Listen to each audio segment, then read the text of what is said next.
অজপাড়া গায়ে দেখার মতো এত কি আছে যে আপনার এত fan followers? What is your secret? আর সিক্রেট যদি জানতেই চান তাহলে চলে আসুন সৈয়দপুর গ্রামে। আমি আপনাকে আমন্ত্রণ জানাইছি, কবে কখন? আপনি পোস্টে রিপ্লাই দিলেন না যে সৈয়দপুর চলে আসেন, তাই চলে আসলাম।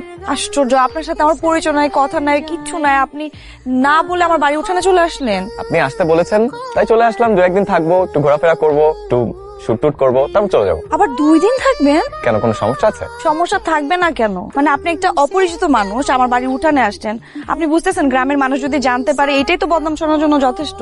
সমস্যা নাই, আমি আশেপাশে কোনো একটা হোটেলে উঠে পড়বো, তারপর একটু ঘোরাফেরা করবো, তারপর একদিন চলে যাবো। আপনার কাছে কি এটা আমেরিকা, ইউরোপ মনে হইতেছে? এটা গ্রাম, এখানে আশেপাশে কোনো হোটেল নাই। আবার ঢাকা থেকে একটা ছেলে আসছে।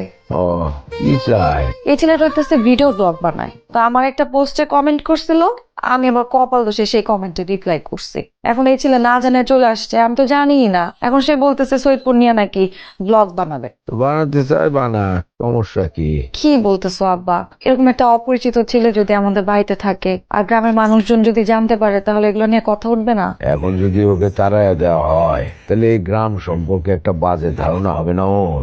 আসছে, কাজ করুক, তারপরে দেখা যাবে। আপনি আসেন আমার সাথে। খেজুরের রস? হ্যাঁ, এটা খান। আমাকে জানি এটা আমি ধরি। খান খান।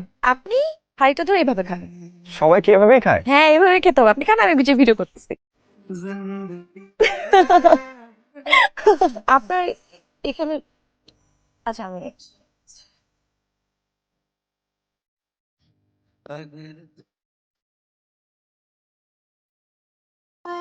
की झपकते दिल ये निकल जाए बैठी बैठी भागी फिरूं मेरी तरफ आता हर गम फिसल जाए आँखों